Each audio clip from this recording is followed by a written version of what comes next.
Have you ever had to play peacekeeper in your household?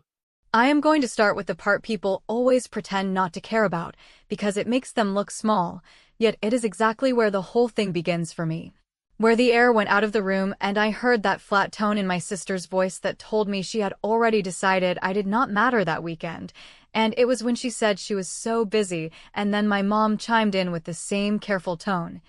And my dad added something about a work thing he could not move, and I said it was fine. Because that is what I do. I make things easy for everyone, I swallow it, and I say the polite words that keep the peace, even while I knew I had trained for months and built my schedule around early mornings and late nights and all the little choices that add up.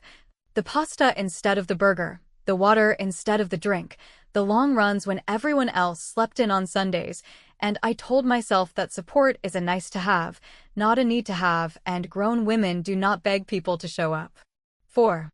them. I told Emily, my sister, that I understood, and I meant it in the way people mean it when they understand the lesson, not the excuse, because the lesson was simple, which is that people show you their priorities by what they actually do. And she had made a choice, and I tried to file it away in the place where I keep things that hurt but will not kill me. I had been the reliable one my whole life, the designated helper, the person who covers when someone forgets the thing or drops the ball, so it almost made sense that on the one day I asked for a little noise in the stands I would get silence, yet I kept thinking that maybe my mom would change her mind, or my dad would shuffle something, or Emily would pull up late with a coffee and an apologetic smile that I would accept because that is the kind of sister I am, the one who forgives even when the offense feels like a choice to disappear me. What I had not planned on was the little ping on my phone the morning of the marathon, the kind of notification you do not go looking for but you see anyway, because your friend tagged someone who tagged someone else, and the algorithm is petty that way. And before I even stepped into the starting chute, I saw the square photo and the bright faces, and the little caption that said Sister Brunch, with the clinking glasses and the sugary tone, and there, right in the middle, were my parents and my sister sitting next to the big plate of whatever trendy thing they were splitting, and the timestamp was clear enough that it could not be mistaken for yesterday, and I just stared at it and felt something slide into place inside me, not rage, not even heartbreak, more like acceptance with a hard edge, the kind you get when the mask falls off and you realize the rules of your family are not written down anywhere, but you have been obeying them anyway, and those rules say that Emily's little social moments are events and my milestones are chores. I stood there holding my phone and thought about calling my mom, and then I thought about texting my dad, and then I pictured Emily's face if I ruined her curated little morning with a confrontation, and I heard my own voice in my head say, "Do not spend the last few minutes before your race explaining basic decency to people who do not want to hear it, because explanations are a tax paid by the person who cares more, and I have been paying that tax for years." So I took a breath, turned the phone face down, and made a very quiet promise to myself, which was that I would not give them the scene they were unconsciously rehearsing, the one where I come in hot and they act surprised, and then I end up apologizing for my tone. No, I would wait. I would run my race, and if I earned a microphone at the end, I would spend exactly one sentence on them, and however it landed would not be my problem. While I stretched and pretended to listen to the pre-race announcements, fragments of the past kept sprinting through my head, the birthday they forgot and turned into a joke, the graduation they left early for a show, the handful of small promises Emily made and then tossed because something shinier showed up, and I could feel myself negotiating with an old instinct to make excuses for them, to say they meant well, to say families are complicated, to say brunch was probably planned months ago. And the calendar mix-up was real, except I knew it was not a mix-up because Emily had asked which mile marker I wanted them at, and I had even sent the little live tracker link the organizers provide. And she had texted back that she could not wait to see me fly, and my dad had added a thumbs up, and my mom had sent a heart, and I saved those messages because I am the kind of person who keeps receipts not to throw them later, but to remind myself I am not crazy when people try to rewrite the story after the fact. The truth is, the race itself was not the main thing anymore, which sounds absurd since I had trained so carefully and mapped my pace and practiced my fueling and done all the boring things that turn hope into something you can rely on. But in that moment, the point of the race shifted from achievement to clarity, because this was not just about legs and lungs. It was about deciding who I am when the people who should clap for me choose mimosas, and I decided I am a woman who does not crawl to the table for crumbs. I am a woman who holds her line and does not explain it twice, and if that made me the villain in Emily's group chat, so be it. I would rather be the villain with a medal than the good girl who keeps swallowing broken glass with a smile. I typed a single line in my notes app because I knew how my nerves would scramble my thoughts later, and I wrote the sentence I would say if the live camera found me, and I made it simple and clean and unmistakable to the only people it needed to reach. And then I saved the brunch photo and the tags, and I took screenshots of the earlier messages promising support, not because I planned to blast anyone, but because people like Emily live on the edge of denial, and I wanted to deny her the comfort of pretending this had been a misunderstanding. And as the crowd shuffled forward and the announcer counted us down, I felt weirdly calm, the way you feel when you finally stop begging for something and let the chips fall where they will. Right before the horn, I did one more thing that felt small but tasted like steel, which was that I opened the race app and switched my emergency contact from my mom to my friend Cassie, the one who actually shows up and brings pretzels and reasonable advice. And I know it sounds like a technicality, but anyone who has ever been the family's safety net understands the symbolism of handing the rope to someone who will actually pull. And then I put my phone away and told myself that I would run each mile like it was a boundary I was setting in permanent marker. When the horn finally went and the crowd surged and everything turned into rhythm and decisions and quiet deals with yourself, I was already done with the part where I asked for anything from them, which left me strangely light. And I am telling you this over coffee because it matters for what happened after, because when someone stops asking and starts deciding, the whole power map shifts, and people who always counted on you to be the soft landing suddenly find themselves free falling, and they do not like how that feels, which is why I did not text, I did not call, I did not send a single angry word. I just ran, and I let the tracker do its thing, and I let the brunch photo sit there like a lit match in a dry room. And I kept one promise to myself about what I would say if I got the chance at the finish. And because life has a brutal sense of timing, when you finally stop blinking first, the chance came, and I took it, and I will tell you exactly how it landed and what happened to Emily's little social morning. But first you should know this one last detail from that start line, which is the moment I looked straight at the camera mounted near the chute and decided I would not look away this time. Not from them, not from myself. And I smiled, the kind of smile you give right before you turn a key in a lock and walk through a door you built with your own hands. The thing about running, at least the way I run when I am more stubborn than confident, is that it becomes a moving argument with yourself that you keep winning by refusing to stop debating, and that morning I let the argument carry me. Because every mile marker was a reminder that I did not need a single person to validate how far I could go, and I kept repeating the simple promise I made at the start, that I would spend one sentence on the people who chose a plate over my finish, and then I would spend the rest of the day on me, and that was enough to keep me steady when the course started playing tricks on my head the way long efforts do, where you are sure you are behind, and then your watch says you are ahead, and you feel tired, and then you feel fine. And you remember a voice that let you down, and then you imagine a new one that does not ask you to shrink. I kept the pace I had trained for, which is not flashy but consistent, because I am not built for dramatic surges and showy moves. I am built for the slow argument that ends with me still standing, and the weirdest part was how clean it felt.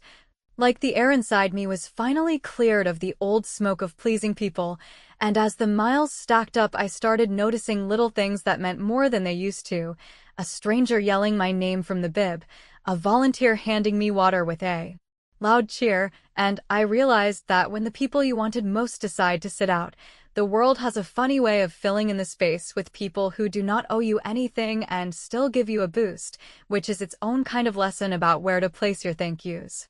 Somewhere past the halfway mark, the app buzzed with those automated updates that go out to everyone on your tracker list, and even though I had switched the emergency contact, I knew the notifications were still hitting the family group chat.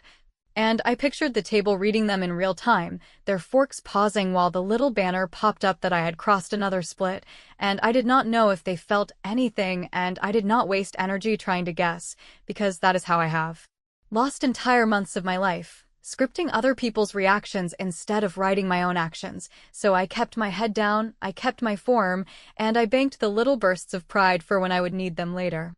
By the time the course started to curl back toward the finish, a calm certainty settled in that I had done more than hold my plan, I had raced it, and that if I did not do anything foolish, I would cross the line ahead of the women around me. Which is not the same as winning the world, but it was winning my world on that day, and I felt this steady thrum inside that said the microphone would be there, and I would not waste it on the usual script, because the usual script is how people like me stay small, saying the correct polite gratitude to people who did not earn it. So I decided again that the sentence I wrote would stand, and I would say it clean, and then I would let the silence after it do the work.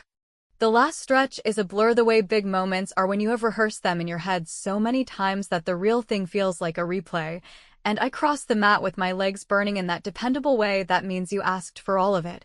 And then there was a hand on my shoulder and a cheerful voice pushing a mic toward my face, and I saw the red light of the live feed and the eyes of a few people who were waiting for the standard breathless soundbite, and for a fraction of a second, an old reflex tried to take over, the one that wants to be likable and grateful and easy, and I killed it, because that reflex is how my sister gets away with never checking the calendar and still getting the applause.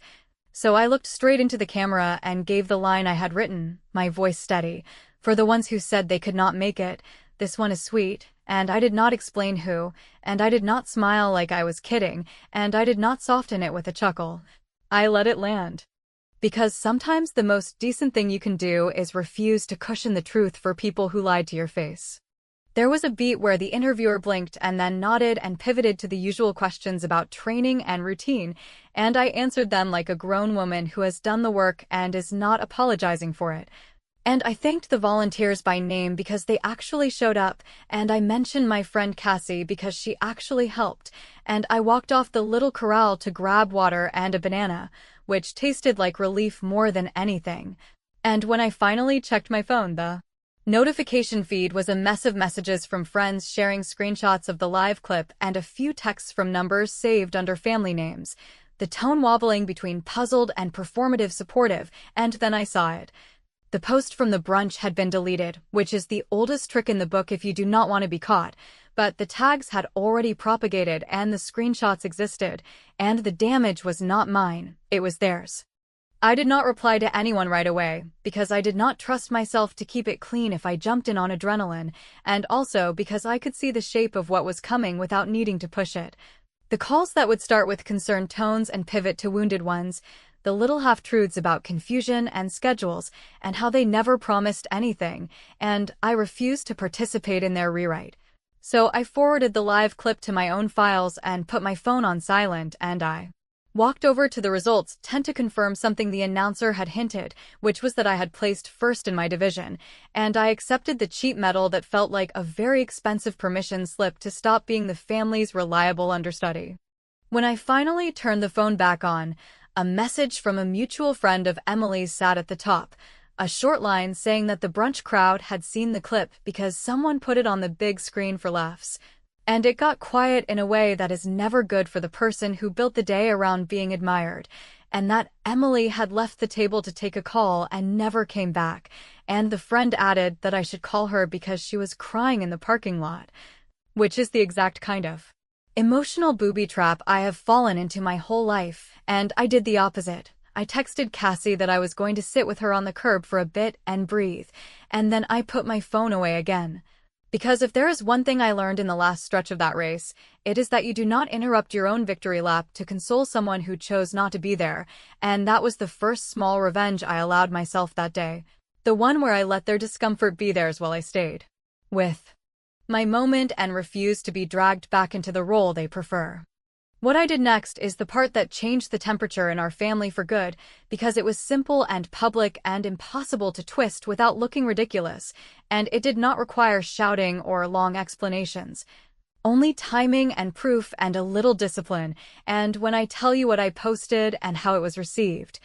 you will understand why my sister went quiet for days and why my parents started calling me using that voice people use when they realize the old leverage is gone. I wish I could tell you that after the finish line and that one clean sentence into the camera, I felt nothing but uncomplicated relief. Yet the truth is more tangled, because as the adrenaline faded, the old training kicked in. The part of me that wants to manage everyone's feelings and smooth the scene before someone starts rewriting it with me is the villain. So I sat with Cassie on the curb and let myself breathe while my phone kept lighting up, and I made a decision that felt like a small rebellion against the person I used to be, which was to respond to no one until the part of me that gets spooked by guilt had calmed down enough to remember that I had not done a single thing wrong by telling the truth in a sentence that did not name a soul. When I finally opened the messages, the pattern was exactly what I expected and somehow still irritating, with my mom leading off with a performative congratulations that pretended she had been on the side of the route the whole time, followed by my dad trying his usual calm framing about misunderstandings and schedules and how life is complicated, and then a few mutual friends who were trying to triangulate the gossip they were already hearing from the brunch table. All of it soaked in that slippery tone people use when they want you to absolve them before they have to admit anything, and nowhere in the stack was a direct, honest sentence from Emily, which said more than any excuse could, because silence is not nothing, it is strategy. I typed and deleted a dozen replies, then did the most disciplined thing I have done outside of training, which was to post once, publicly, without a single sharp word, and let the post do the talking I was not going to do in private texts that would be screenshotted and performed elsewhere. So I shared the official finish photo with the medal around my neck and wrote a calm, clear caption about finishing first in my division and feeling grateful for everyone who actually showed up, volunteers and strangers included, and then I dropped a simple line that said I was dedicating the run to those who were too busy to watch, which was truthful, a little salty, and entirely safe from revisionist theater. And then I put the phone face down and went to get a sandwich. About an hour later, the comment section had turned into a polite version of a courtroom, with people I barely knew leaving warm cheers, runners chiming in about splits and pace in the way only they do. And then the odd pointed remark that made it obvious the brunch crowd had seen the clip and realized the internet is not a vacuum. And still, nothing from Emily, which at first made me think she might be ignoring it, until a mutual friend, the kind who thrives on mediation like it is a hobby, messaged to say that Emily had cried in the parking lot, claimed she was blindsided, and then floated the classic line about not being invited, which almost made me laugh because even in her panic she could not resist the urge to rewrite reality into a story where she was the one excluded. I could feel the trap opening right there, because the minute I started arguing the facts in private, I would be back in the role I have always played, the careful historian presenting exhibits to people who already decided not to believe them. And I promised myself I would not do that, so instead of hammering out a long rebuttal, I did something that felt surgical and quietly devastating, which was to add to my post a single comment with a cropped screenshot from the week before where Emily had asked which mile marker she should stand at, and I had sent the live tracker link, and under the image I wrote nothing at all, because a picture with a timestamp and a cheerful promise is louder than any paragraph, and you cannot accuse silence of tone. The ripple was immediate, not a roar, more like the room lowering its voice at once, because context changes everything, and suddenly the people who had been ready to excuse Emily were stuck staring at her words to me, and a few of her brunch friends, the ones who pride themselves on honesty until it costs them something, tried to pivot by suggesting there had been an emergency, which might have worked if Emily had not been tagged in a dozen smiling photos from the restaurant, and I did not respond to a single one of those comments, because the more I said, the more I risked giving them a line to pull on, and I have learned that the most effective revenge is often restraint plus proof presented without commentary. That night my parents called one after the other with a tone that says they had a family summit without me, my mom opening with a brittle kindness about how I had embarrassed Emily and how sisters should talk privately before making a scene. And I told her as evenly as I could manage that I did talk privately, through texts that showed commitment and time and specific plans, and that the only public part of this story was the part where I told the truth in one sentence and posted evidence. When someone tried to call me a liar by implication, and my dad tried to throw a blanket over it by saying we should all sit down and put this behind us, and I said the only thing to put behind us is the habit of pretending that broken promises are just scheduling quirks, and then I ended the call, which is a sentence I could not have spoken a year ago without shaking. For the next day or two, the whole thing went oddly quiet, the kind of silence that feels like the eye of a storm rather than peace. Because public embarrassment has its own half-life, and I knew Emily would try to salvage her version before it hardened into the one people remembered, and sure enough, a mutual connections request came through from one of her coworkers who happens to love a stage, asking if I would come speak at a local fundraiser about training and grit and all the aspirational words people use when they want to borrow your shine for their event, which at first felt random until I saw the list of committee members, and there was Emily's name. And I understood I was being invited into a room where the story would either be reclaimed by truth or laundered into something neutral with me standing there smiling like a good sport.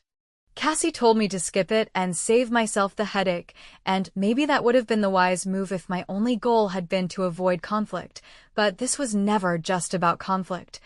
It was about ending a pattern where I do the work and Emily collects the applause because she is more socially nimble, and besides, the fundraiser had an audience that overlapped perfectly with her little brunch court.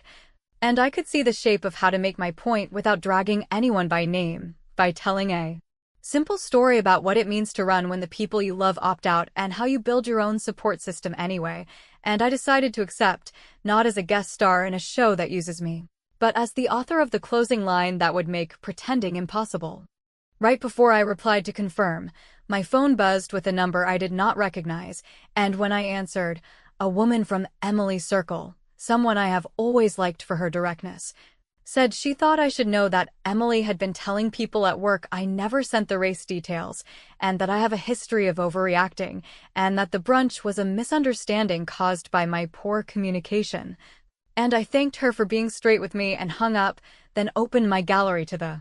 folder where I keep all the messages and screenshots, and I realized the fundraiser was not just an opportunity, it was the stage for the kind of clean revenge that never requires a raised voice, only a clear timeline and a steady tone. And I will tell you how that room looked when the truth finally walked in wearing its own name, but first you should hear what Emily did in the hours before that event, because it told me exactly how far she was willing to go to keep the story from landing on her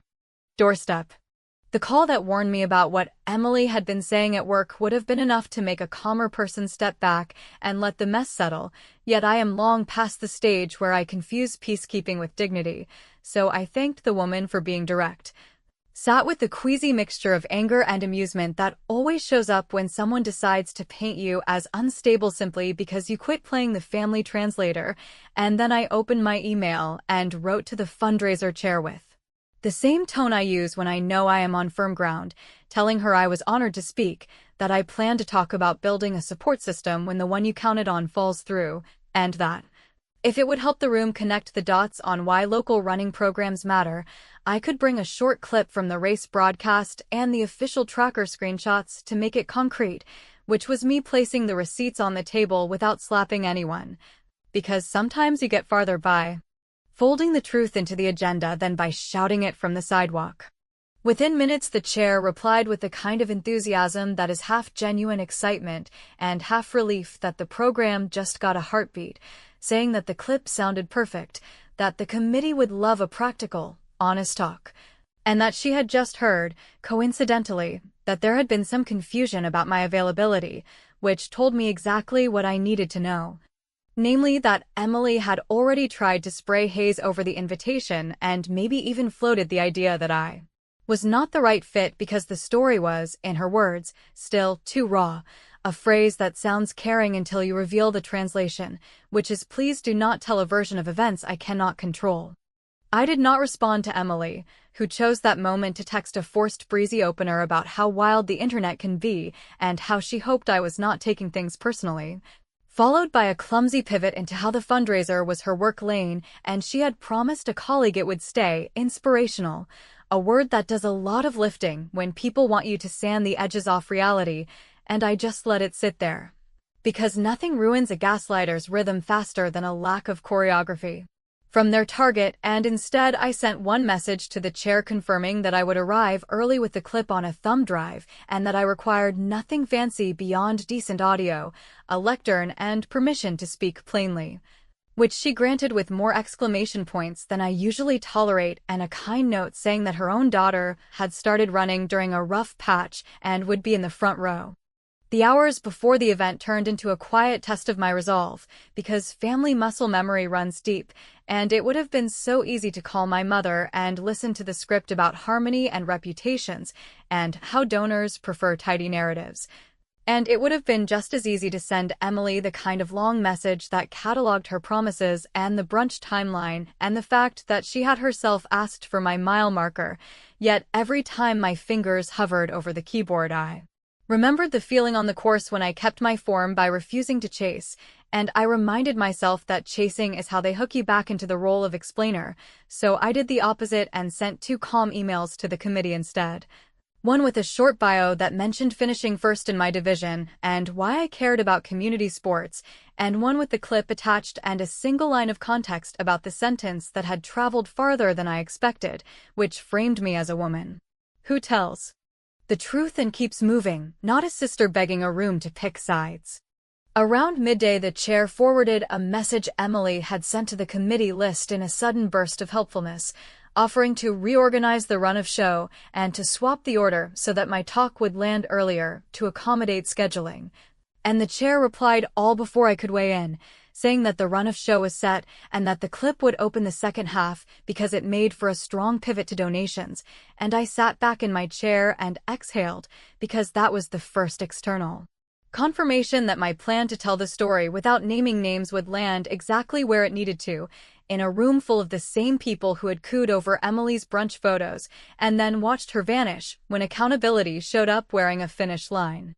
In the late afternoon, my mother called with a careful voice and a proposal that we present a united front by having Emily introduce me, which she framed as a gesture of sisterhood, and I heard the machinery humming under the offer. The attempt to borrow my credibility to soothe Emily's embarrassment and to blur the edges between what happened and what they wished had happened, and I said no in a tone that startled even me, not cruel, just final, explaining that I would be introduced by the chair as planned and that I was not interested in turning a talk about self-reliance into a performance about forgiveness on demand, and my mother shifted into that wounded register I know too well, which is where people go when their tools stop working. And after a few repetitions, she hung up with a thin goodbye that told me I would not hear from her again until after the event, when she would present a new theory about what the evening had actually been. A few minutes later, Emily tried one last move that would have worked on the old me, sending a paragraph about how if I spoke recklessly, it could affect her job because some of her clients would be in the room. A line so naked in its self-interest that I stared at it for a full minute, and then I replied with a sentence that felt like clicking a seatbelt into place, telling her I would not mention her name or our family, that I would tell my story truthfully and briefly, and that any impact she feared would come from her own actions, not my words, and I left it there, because that is the difference between revenge that eats you and revenge that frees you. The former needs an audience to bleed. The latter only needs the truth to stand up straight. When I arrived early to test the clip, the tech volunteer asked which file it was, and I pointed to the one labeled with the marathon date and the phrase everyone now recognized. And he smiled and said the committee had been buzzing since that morning because several guests had already mentioned they were coming to hear the woman with the sentence, which told me the room would be ready and that I did not need to do any extra theatrics. I only had to tell it straight and let people draw the line between a public choice and a public consequence, and I felt that same steady thrum from the race under my ribs, the one that says you have done the work and now you deliver the line you earned. As people filed in and the chair tapped the mic and the lights dimmed for the second half, I stood backstage with Cassie, who squeezed my hand and whispered that she would handle my phone so I would not be tempted to check it. And just as the tech cued the clip, I caught sight of a familiar profile near the back, my sister lowering herself into a seat between two coworkers with the practiced smile of someone determined to outlast discomfort. And the chair introduced me by name with that little bio about finishing first and community support, and the screen lit up with the finish line and my voice saying the sentence that started the storm. And I watched the room go still in that way people do when they realize the subtext they've been avoiding is about to become text, and just as the clip ended and the applause rose, I stepped onto the stage and took the lectern. And in the split second before I spoke, I saw Emily stand up as if to slip out quietly, which is when I leaned into the mic and began my first line before she reached the aisle. I did not waste the first seconds on stage with gratitude confetti or a soft reset, because this was not a panel about resilience cliches. It was a room full of adults who know exactly what it feels like when people you love choose something small over something defining. So I took the microphone and, before my sister reached the aisle,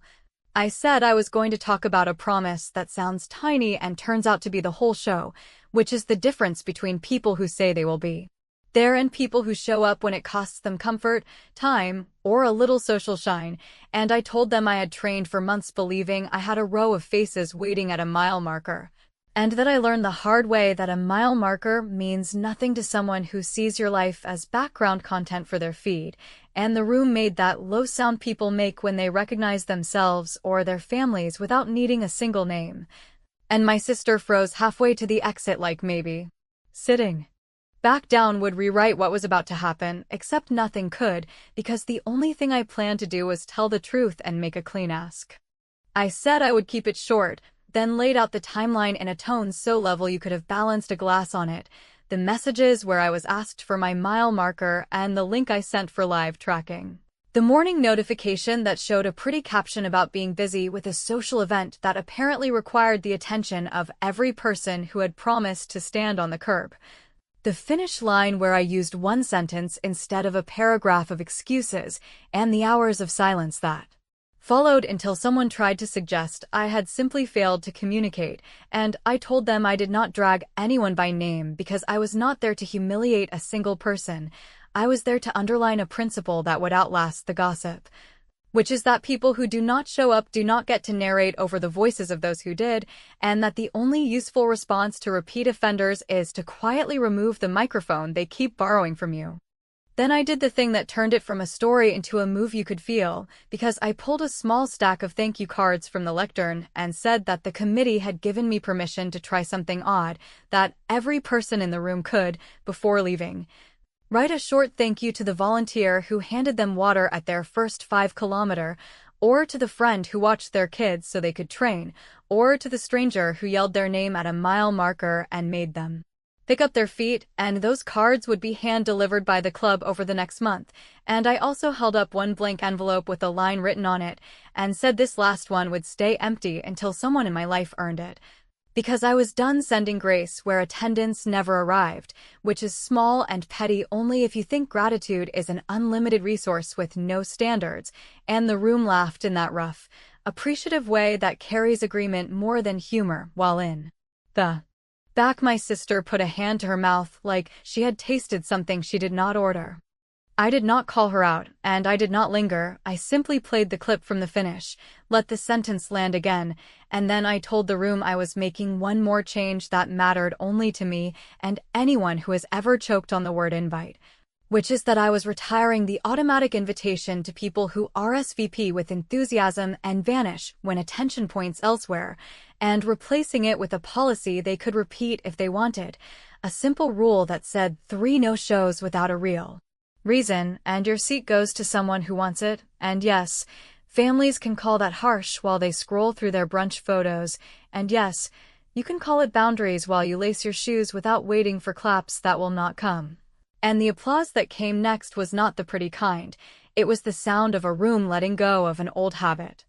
When the chair moved us into questions, someone from the back, a man with that polite committee voice, asked how I would handle reconciliation if someone apologized privately, and I said I would listen without performing forgiveness for an audience.